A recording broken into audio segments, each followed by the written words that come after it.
오늘 저희가 함께 읽은 본문은 골로새 교회에 보내진 편지입니다. 골로새 교회는 바울이 에베소에서 3년간 사역할 때 바울을 통해 두란노에서 훈련을 받았던 에바브라에에서 세워진 교회였습니다. 골로새 교회가 초창기에 세워지고 복음 안에서 세워진 건강한 교회였는데, 시간이 지나면서 헬라 철학과 이단적인 사상이 들어와 교회가 조금씩 병들어가기 시작하였습니다. 바울이 그 모습을 보고 병든 교회를 바로 잡기 위해 오늘 골로새 교회에 이 편지를 보낸 것입니다. 저희가 함께 읽진 않았지만 1장 24절에서 이렇게 말하고 있습니다. 나는 이제 너희를 위하여 받는 괴로움을 기뻐하고 그리스도의 남은 고난을 그의 몸된 교회를 위하여 내 육체에 채우노라. 바울은 골로새 교회의 잘못된 것을 바로잡는 것, 그래서 다시 복음의 능력을 회복하는 것을 그리스도의 남은 고난이라고 말하였습니다.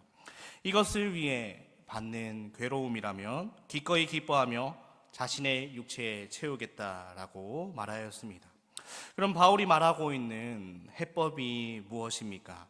오늘 저희가 함께 읽은 17절에 보시면 무엇을 하든지 말에나 일에나 다 주 예수의 이름으로 하고 그를 힘입어 하나님 아버지께 감사하라. 무엇을 하든지 말에나 일에나 라는 말은 말을 하든 일을 하든 무엇을 하든 우리의 삶의 모든 것을 가리키고 있습니다. 즉 삶의 모든 영역에서 무엇을 하든지 예수의 이름으로 하라고 권면합니다. 이 말이 무슨 말을 할 때 예수님이 나에게 이렇게 말씀하셨어, 예수님이 나에게 이렇게 행동하라 하셨어 라고 하는 것이 아닙니다. 이것은 도리어 나를 위해 예수님을 이용하는 경우가 되기 쉽습니다. 우리에게는 예수님께 그 이름에 합당한 영광이 돌아가도록 말하고 행동해야 할 책임이 있습니다. 내 의지와 욕심대로 행동해서는 안 되고 예수님이 원하시는 대로 말하고 행동해야 하는 것입니다. 그런데 이러한 삶을 살아가기 위해서 우리가 예수 그리스도를 힘입지 않고는 할 수가 없는 것입니다. 그래서 바울은 오늘 그리스도를 힘입는 것을 크게 세 가지로 말하고 있습니다. 12절에서 14절은 그리스도의 성품으로 옷을 입는다. 그리고 15절은 그리스도의 평강이 내 마음을 주장하는 것이고 16절은 그리스도의 말씀으로 내 삶을 채우는 것입니다. 오늘 말씀을 통해서 우리가 이 세상을 살아갈 때 모든 자들이 예수 그리스도의 이름을 힘입어서 살아갈 수 있기를 주님의 이름으로 축원합니다. 예수 그리스도를 힘입는다는 것은 먼저 첫 번째로 그리스도의 성품을 옷 입는 것이라 말하였습니다. 12절 말씀에 너희는 하나님이 택하사 거룩하고 사랑받는 자처럼 긍휼과 자비와 겸손과 온유와 오래 참음을 옷 입고 라고 말을 하였습니다. 바울은 여러 성품들을 열거하고 이것을 옷 입으라 라고 표현을 했습니다. 옷이 무엇을 말해주고 있습니까? 옷은 정체성, 신분을 표현해 줍니다. 교복을 입었으면 그 사람이 학생임을 알 수 있습니다. 하얀 웨딩 드레스를 입었으면 그 사람이 신부임을 알 수 있습니다. 운동 선수들은 그 운동에 걸맞는 옷을 입고 운동을 합니다. 그렇다면 하나님이 택하사 거룩하고 사랑받는 자에게 걸맞는 옷이 있다는 것입니다. 하나님이 우리를 택하셨기에 우리는 거룩한 자가 되었고 사랑받는 자가 되었습니다. 예를 들어 어떤 훌륭한 사람이 고아원에 있는 한 아이를 입양을 했다라고 생각을 합시다. 이 아이는 택함을 받았기에 아마 그 가정에서 훌륭한 가정의 자녀가 되었고 그 가정에서 사랑을 받게 될 것입니다. 우리가 만약 하나님의 택함을 받지 못하였다면 우리는 여전히 죄인으로 살아갈 수밖에 없었을 것입니다. 택함 받은 것은 오직 하나님께서 우리에게 베풀어 주신 전적인 은혜입니다. 이렇게 먼저 하나님께서 우리를 은혜를 베풀어 주셨는데, 사랑을 베풀어 주셨는데, 거기에 걸맞는 성품의 사람이 되는 것을 우리에게 말해주고 있습니다. 그래서 여기에서 말하는 긍휼과 자비와 겸손과 온유와 오래 참음, 또한 13절에서 말하는 용서와 용납은 우리가 예수 그리스도를 통해서 택함을 받을 때 경험하게 될 우리 그리스도의 성품입니다. 옷 입는 것은 내 몸이 그렇게 변하는 것이 아니라 내 위에 덧입혀지는 것입니다. 사람들이 이렇게 말할 수 있습니다. 나는 원래 다혈질적이라 오래 참지 못합니다. 나는 원래 부드럽고 자상하지 못합니다. 나는 원래 겸손한 사람이 아닙니다. 나는 원래 사랑이 부족합니다. 라고 말을 할 수도 있죠. 그런데 우리 모든 사람들 가운데 긍휼이 많고 자비하고 겸손한 사람이, 처음부터 그런 사람이 어디 있겠습니까? 내가 노력한다고 절대로 그렇게 될 수 없는 것입니다. 그렇게 우리는 그리스도의 옷을 입어야 합니다. 그리스도의 성품을 옷 입어야만 그렇게 살아갈 수 있는 것입니다. 주님께서 내 삶 속에서 일하시도록 나를 맡겨야 합니다. 그래서 14절에는 이 모든 것 위에 사랑을 더하라, 이는 온전하게 매는 띠니라 라고 말하였습니다. 앞에서 말하여진 그리스도의 성품을 다 우리가 옷 입고 그것 가운데 사랑을 더하라고 말하고 있는 것입니다. 저희 우리말 성경에는 적절하게 띠로 번역을 하였는데, 당시 옷은 통으로 된 옷이었기에 띠로 매지 않는다면 그 누구도 활동을 자유롭게 할 수 없었습니다. 그래서 띠로 매지 않는다면 불완전할 수밖에 없었습니다. 오늘 이 14절을 통해서 말하는 것은 우리에게 긍휼과 자비와 겸손과 온유와 오래 참음과 용서가 우리에게 있어야 할진데, 이 모든 것 가운데 사랑이 없다면 그것은 불완전한 것이다 라는 것을 우리에게 알려주고 있습니다. 사랑이 없는 긍휼, 사랑이 없는 자비, 사랑이 없는 겸손, 사랑이 없는 온유, 사랑이 없는 오래 참음, 사랑이 없는 용서는 불완전한 것이기에 나의 행동 가운데 항상 사랑이 있는지 그것을 살피라고 말하는 것입니다. 모든 성품의 완성은 사랑입니다. 오늘 우리 모든 성도님들 가운데 오늘 여기 열거되어진 모든 그리스도의 성품을 등입고 그 가운데 사랑을 통하여서 완전한 성품에 참여할 수 있는 우리 모든 자들이 되기를 주님의 이름으로 축복합니다. 사랑으로 우리는 부모님을 용서해야 합니다. 종종 학생들을 만날 때 이런 마음을 가진 사람들이 있었습니다. 학생들 가운데 부모님으로부터 상처받은 친구들이 있습니다. 사랑으로 부모님을 용서해야 함에도 불구하고 용서하지 못하는 것들이 있다는 것이죠. 자녀들은 부모님이 잘해주신 것은 잘 기억하지 않고 섭섭했던 것, 약속을 안 지켰던 것, 상처받았던 것을 기억하고 불만을 가질 때가 있습니다. 그래서 98% 잘해줬음에도 불구하고 그거를 기억 안 하고 2%의 잘못된 것을 기억하고 부모님께 옛날에 이러했잖아요 라고 따지는다고 말을 하는 것입니다. 그렇게 그런 잘못된 2%로 인해서 부모님을 용서 못하겠다라고 말을 하는 것입니다. 예수님께서 만약에 우리가 실수하고 모든 잘못한 것들을 다 기억하고 있으면서 우리를 사랑한다고 하고 우리를 용서했다고 하면 여러분들의 기분은 어떠시겠습니까?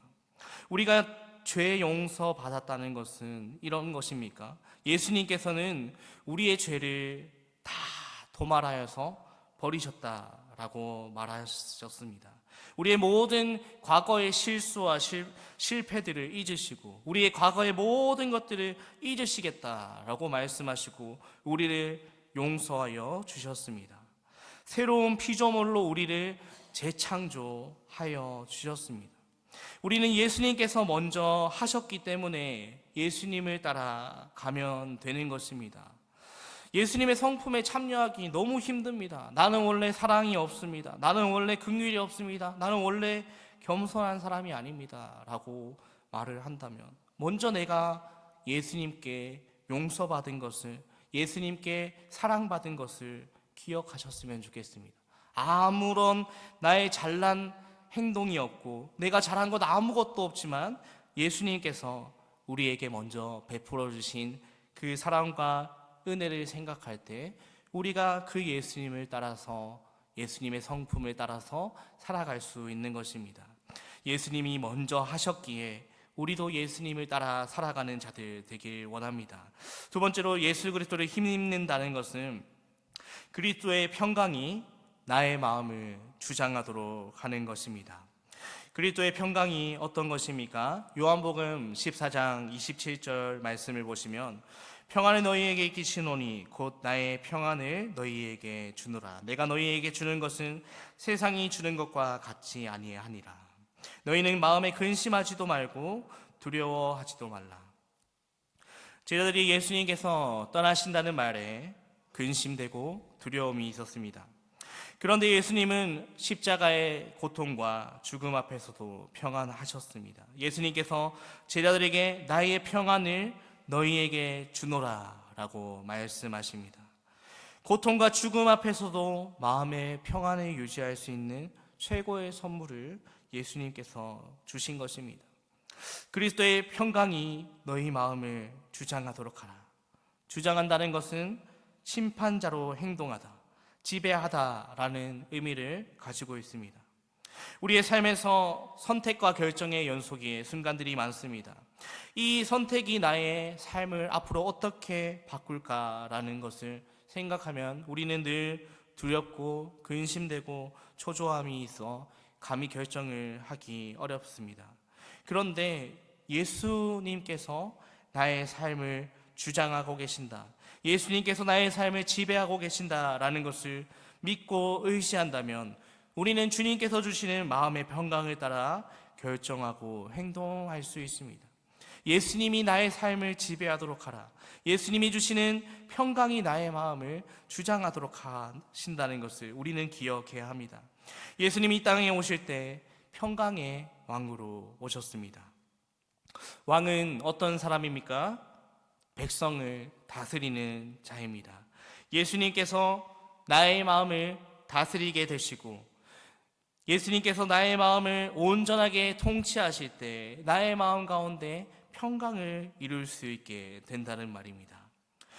우리는 평강을 위하여 한 몸으로 부르심을 받은 자들입니다.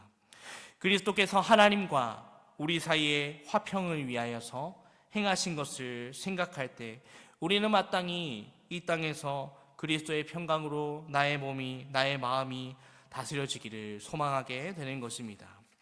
세상살이가 아무리 힘겨운 싸움일지라도, 이 세상이 마치 전쟁터와 같다라고 할지라도, 너무나 많은 근심과 걱정거리에 이 땅 가운데 있다 할지라도 우리는 그리스도를 힘있게 된다면 평강이 내 마음을 지배할 수 있습니다. 두려운 순간들이 너무나 많고 한날 한치 앞도 모르는 우리 가운데 우리가 불안하지 않고 초조하지 않을 수 있고 우리가 근심하지 않을 수 있는 것은 바로 예수 그리스도를 힘입어 예수님의 평강이 나의 마음을 지배하는 것입니다. 오늘 또 우리가 한 몸으로 평강을 위하여 부르심 받은 자들이심을 기억하시면서 예수 그리스도를 힘입어서 날마다 주님의 평강이 나의 마음을 다스리길 원합니다. 내 육체의 소욕을 따라 행동하는 것이 아니라 오직 성령 하나님께서 나의 마음을 주장하시고 예수님의 평강이 오늘 또 우리의 불안전한 곳 가운데, 오늘 또 우리의 두려움과 근심이 있는 모든 곳 가운데 주님의 평강이 우리의 마음 가운데 충만하게 임하시기를 주님의 이름으로 축복합니다. 또한 세 번째로 함께 기억하실 것은 그리스도를 힘입는다고 할 때 그리스도의 말씀에 풍성이 거하는 것을 의미합니다.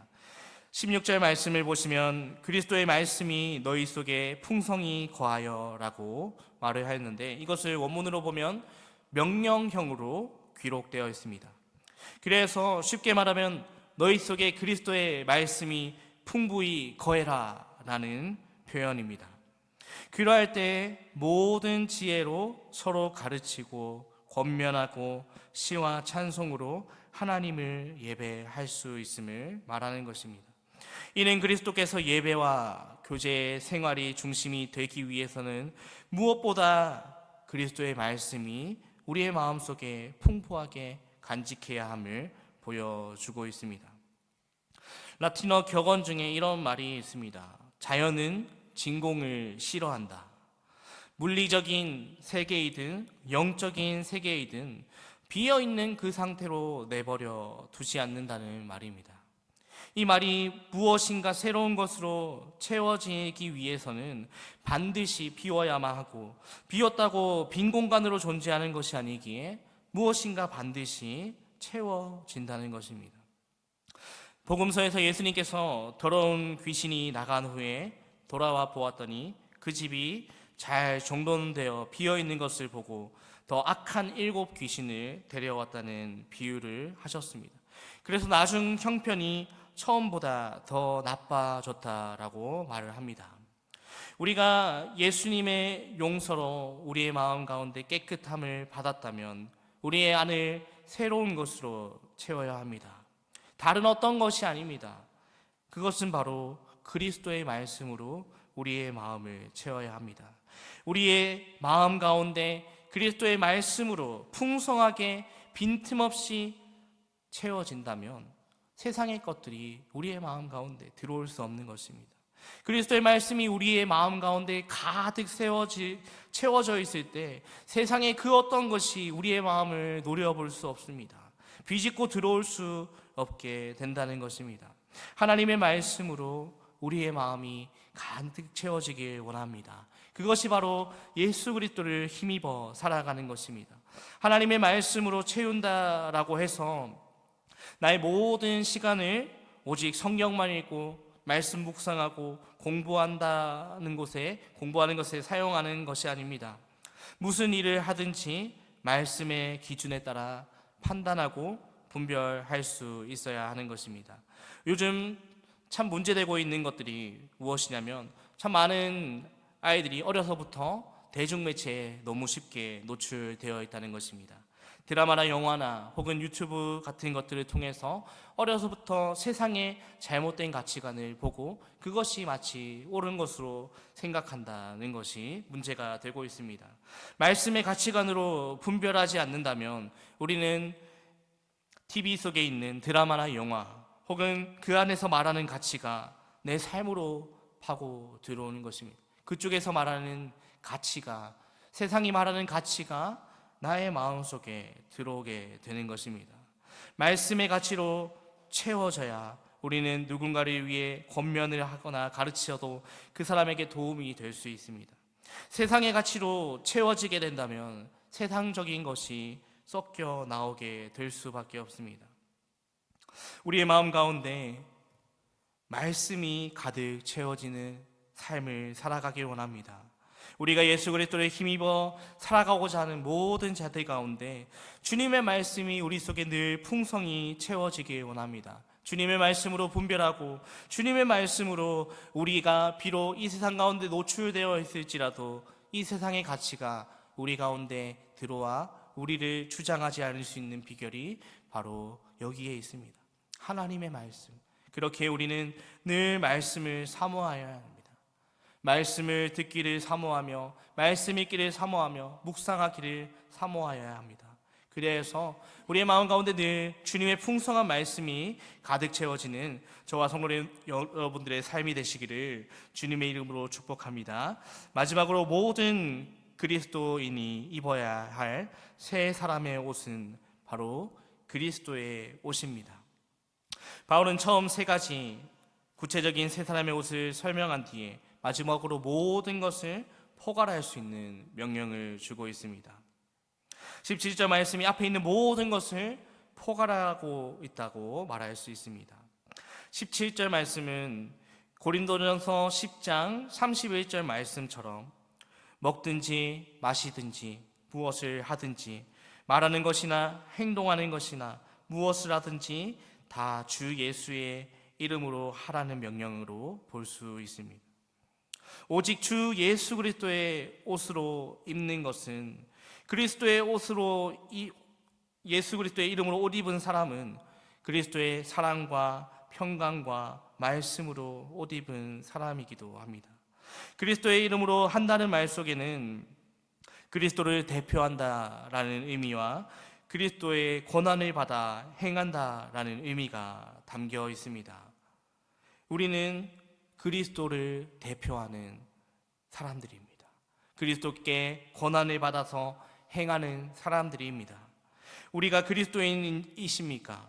그러면 우리가 하는 모든 말과 하는 모든 일들은 그리스도를 대표해서 그리스도의 권한을 받아 하는 일임을 기억하시길 바랍니다. 그러므로 우리는 스스로 이런 질문을 할 필요가 있습니다. 내가 지금 주님을 대표하고 있다면 정말로 내가 어떠한 행동을 하며 내가 어떠한 말들을 해야 하는지, 예수님이 내가 이렇게 말하고 행동하라는 권한을 주셨는가? 여러분은 무엇을 하든지 주님을 여러분의 삶의 주인으로 인정하고 주님의 성품으로 합당하게 행해야 함을 오늘 말씀이 말하고 있습니다. 주 예수의 이름으로 한다는 것은 바로 이것입니다. 그리스도의 옷을 입는다는 것은 바로 주님의 성품에 합당하게 살아가는 것을 의미합니다. 자녀가 되바라진 말을 하거나 잘못된 행동을 하면 부모 얼굴에 먹칠한다라는 말이 있습니다. 그리스도인은 그리스도의 이름에 먹칠하지 않기 위해서 그리스도의 옷을 힘입고 그 옷을 더럽히지 않고 오히려 빛나게 하려고 노력해야 할 의무가 있습니다. 우리가 비록 서로 다른 옷을 입고 이 자리에 앉아 있지만 우리 모두는 예수 그리스도의 이름으로 옷 입었다는 사실을 잊지 말아야 할 것입니다. 그리고 그 목적은 바로 하나님 아버지 앞에 영광을 돌리며 감사하는 것입니다. 예수 그리스도의 옷 입고 그리스도를 보배롭게 하고 영화롭게 하는 것으로 우리는 하나님 아버지 앞에 감사하며 영광을 돌릴 수 있습니다. 그리스도로 옷 입은 모든 그리스도인들은 감사의 삶이 있습니다. 그리스도를 만나기 전 하나님을 알되 감사하지도 아니하고 영화롭게도 아니했던 자들은 그리스도를 만나고 나서 하나님께 감사하는 자가 되었습니다. 그리스도로 옷 입은 그리스도인은 범사에 하나님께 감사하며 살아갑니다. 그리스도께서 말에나 일에나 아버지 하나님을 기쁘시게 하는 분이시고 감사하시는 분이시고 우리는 그런 그리스도의 옷으로 등입었기 때문입니다. 말씀을 맺겠습니다. 이 세상 참 영적으로 힘든 시대를 살아가고 있습니다. 수많은 환난과 핍박이 늘 우리의 영적인 싸움 가운데 있습니다. 수시로 마귀는 우리의 마음을 뒤흔들려고 우리를 노려보고 있습니다. 이 가운데 우리는 날마다 기억해야 할 것이 우리가 예수 그리스도의 힘입을 때 살아갈 수 있음을, 능히 승리할 수 있는 인생을 살아갈 수 있음을 우리가 기억했으면 좋겠습니다. 예수 그리스도의 힘입어서 그리스도의 성품으로 우리가 옷 입고 그리스도의 평강이 우리의 마음을 주장하고 그리스도의 말씀으로 우리가 채워진다면 우리가 이 세상을 능히 이겨내 나갈 수 있습니다. 오늘 또 이 복된 주님의 따라가는 이 길을 걸어가는 모든 주님의 백성들 가운데 우리가 먼저 그리스도인으로 하나님께서 불러주신 것을 기억하면서 또한 주님의 성품을 우리의 가운데 늘 덧입고 그리스도의 평강이 우리를 늘 다스리고 주님의 말씀으로 우리의 마음을 늘 가득 채워서 어디를 가든지 하나님 앞에 영광 돌리는 자가 되었으면 좋겠습니다. 하나님 앞에 영광 돌리며 우리의 삶을 통하여서 예수 그리스도가 영광 받으시며 예수 그리스도께서 빛나시며 예수 그리스도께서 이 땅 가운데 선포되시기를 소망하시면서 오늘 또 우리의 모든 길 가운데 예수님을 등입어 힘입어 살아갈 수 있는 주님의 복된 백성들 되시기를 주님의 이름으로 축복합니다. 지금 기도하겠습니다. 참 좋으신 아버지 하나님, 우리들을 주님의 백성 삼아 주시고 주님의 길, 주님께서 보여주신 이 땅 가운데서 또 우리에게 그리스도인으로 살아갈 수 있게 하심을 감사합니다. 이 길 걸어가는 길들이 쉽지 않을 수 있음에도 불구하고 오늘 말씀을 통하여서 예수 그리스도를 힘입을 때 능히 담대하게 살아갈 수 있음을 알게 되었습니다. 오늘도 우리 마음 가운데 우리의 어떤 육적인 열매들이 우리의 삶을 주장하지 않게 하시고 오직 예수님의 성품을 따라서 우리의 마음 가운데 예수님의 성품이 더 입혀지는 인생 되게 도와주시옵소서. 예수님의 평강이 우리의 마음을 늘 주장할 수 있도록 하나님 인도하시고 또한 주님의 말씀으로 오늘 또 우리가 가득 채워져 우리가 어디를 가든지 어디에 있든지 늘 주님 앞에 영광 돌리며 감사할 수 있는 자들이 될 수 있도록 하나님 축복하여 주시옵소서. 이 모든 말씀 살아계신 예수님 이름으로 기도합니다.